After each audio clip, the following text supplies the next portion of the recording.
wanted to show you guys some real quick tips, awesome tips, high level tips on the Darce choke defense real quick. So a lot of ways my partner can get me in a Darce. Obviously, the earlier I defend it, the better. Let's talk about some of the common things real quick. So when he puts me in a Darce choke, a lot of times you see folks rotate with the choking arm like this and put their head on the ground, like especially in the UFC and stuff, and this creates a little lever on the ground, and it makes it hard for him to collapse my head and my shoulder, and you know, it buys me some survival time. Not a bad defense, but not my favorite defense. Go ahead and squeeze from here. So it's hard for him to crank his head down.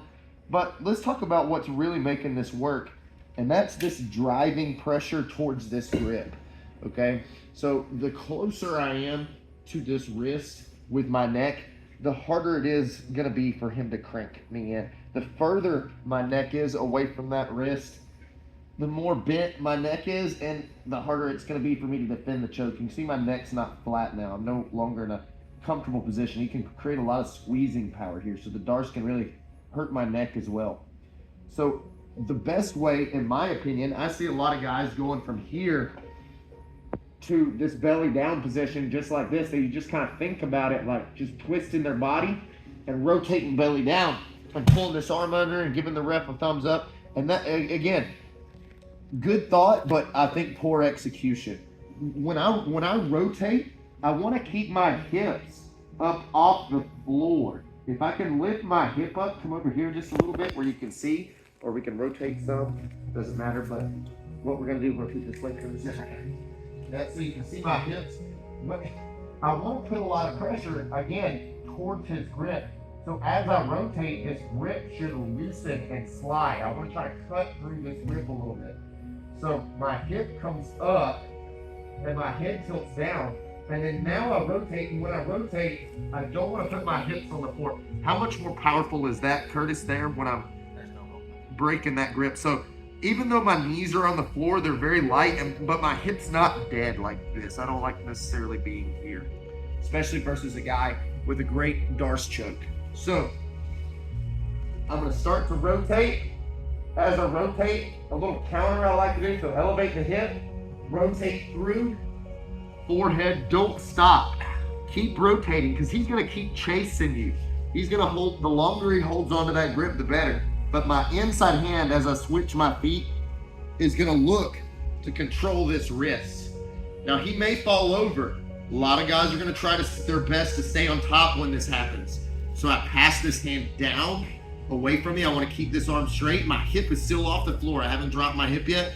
And I'm gonna switch my hips and switch my grip right here and look to make his arm fall in this little gap. Okay, it's just a great trick off the Darce choke. It's very hard for him to build his posture up because of this arm being under control. You close the Darce with my hand high on the back, and that locks in the finish. I like to bring his hand really high up here, up in here, and that's gonna lock in the finish. Now let's talk about some details here. When we get to this position, it's important. Like I can wind up in this position in a lot of different ways, but it opens up after the Darce choke. When I get to this position, pull the arm towards your legs, okay? Almost like you're doing a bottom arm drag. Your inside arm's gonna go up. Now don't lock this Darce too early, because he's gonna be able to gain his posture and he's gonna be able to pull that arm across, okay? Good. So when I get to this position right here, when I get to this position, I have one more step, and that is to make my hips kind of swing out so that he falls to the floor. Keep a good base, Curtis, here, okay? So I go right here, where that arm falls to the floor. Now when he tries to raise up, he can't raise up, and his arm's stuck on this side of my body where he can no longer pull his elbow across. I can control him here with one arm. It's relatively easy. Capture my arm, high on the back, squeeze here. Sometimes we'll get in this position, this little stalemate, he'll start raising his head up, and I can use the assistance from grabbing my leg to pummel his head down. A lot of times the guy will try to roll out because he feels like he's getting caught. So do like a sit out, Curtis, like you're gonna do backwards. Yeah, like that. So from here though, I keep attached so much, I look over my shoulder, and I just let him go and follow up. and then I go back into it. I reach in, this time looking to capture that arm with my leg if I need to. Again, hand high on the back. That's how I know I can get a good finish when that hand's high on the back. You got a lot of squeeze and crushing power. Again, I've been playing with this and having a lot of success with it off of this 2-on-1 grip. And I originally saw this grip when the Rotolo brothers were showing this back defense here. And this is just another great technique to use from this grip. Now again, keep your body weight off of him. Instead, the goal is to slide down so that it encourages him to turn. And when he turns, catch, pull it in, high on the back. We got all these possibilities from this kind of inverted grip. All right, play around with the inverted grip. You'll find a lot of Darces.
Bye.